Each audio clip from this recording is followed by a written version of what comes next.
जय श्री कृष्ण दोस्तों। प्रारंभ करते हैं संतोषी माता की कथा। माना जाता है कि यह कथा पढ़े बिना संतोषी माता का व्रत अधूरा होता है।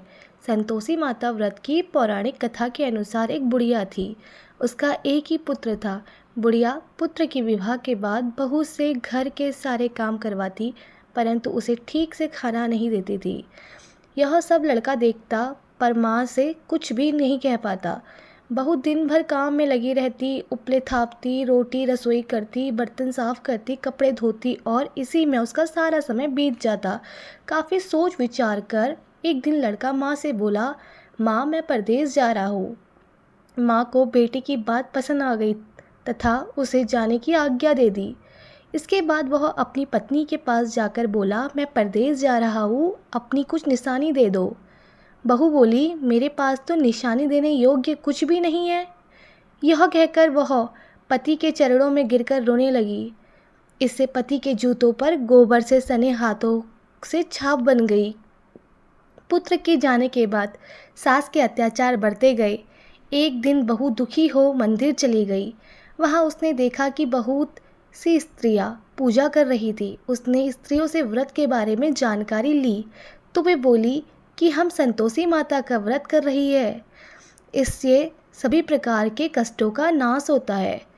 स्त्रियों ने बताया, शुक्रवार को नहा धोकर एक लोटे में शुद्ध जल ले, गुड़ चने का प्रसाद लेना तथा सच्चे मन से माँ का पूजन करना चाहिए।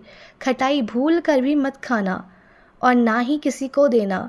एक वक्त भोजन करना। व्रत विधान सुनकर वह प्रति शुक्रवार को संयम से व्रत करने लगी। माता की कृपा से कुछ दिनों के बाद पति का पत्र आया। कुछ दिनों बाद पैसा भी आ गया। उसने प्रसन्न मन से फिर व्रत किया तथा मंदिर में जा अन्य स्त्रियों से बोली, संतोषी माँ की कृपा से हमें पति का पत्र तथा रुपया आया है। अन्य सभी स्त्रियां भी श्रद्धा से व्रत करने लगी। बहू ने कहा, हे माँ, जब मेरा पति घर आ जाएगा तो मैं तुम्हारे व्रत का उद्यापन करूँगी। अब एक रात संतोषी माँ ने उसके पति को स्वप्न दिया और कहा कि तुम अपने घर क्यों नहीं जाते। तो वह कहने लगा, सेठ का सारा सामान अभी बिका नहीं, रुपया भी अभी आया नहीं। उसने सेठ को स्वप्न की सारी बात कही तथा घर जाने की इजाज़त मांगी, पर सेठ ने इनकार कर दिया। माँ की कृपा से कई व्यापारी आए, सोना चांदी तथा अन्य सामान खरीद कर ले गए। कर्जदार भी रुपया लौटा गए। अब तो साहूकार ने उसे घर जाने की इजाज़त दे दी। घर आकर पुत्र ने अपनी माँ व पत्नी को बहुत सारे रुपये दिए। पत्नी ने कहा कि मुझे संतोषी माता के व्रत का उद्यापन करना है। उसने सभी को न्योता दे उद्यापन की सारी तैयारी की। पड़ोस की स्त्री उसे सुखी देख ईर्ष्या करने लगी थी। उसने अपने बच्चों को सिखा दिया कि तुम भोजन के समय खटाई जरूर मांगना।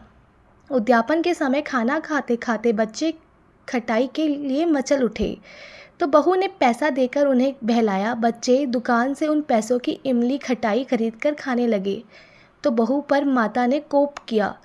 राजा के दूत उसके पति को पकड़कर ले जाने लगे तो किसी ने बताया कि उद्यापन में बच्चों ने पैसों की इमली खटाई खाई है। तो बहू ने पुनः व्रत के उद्यापन का संकल्प किया। संकल्प के बाद वह मंदिर से निकली तो राह में पति आता दिखाई दिया। पति बोला, इतना धन जो कमाया है उसका कर राजा ने मांगा था। अगले शुक्रवार को उसने फिर विधिवत व्रत का उद्यापन किया। इससे संतोषी माँ प्रसन्न हुई। 9 माह बाद चाँद सा सुंदर पुत्र हुआ। अब सास बहू तथा बेटा माँ की कृपा से आनंद से रहने लगे। बोलिए संतोषी माता की जय।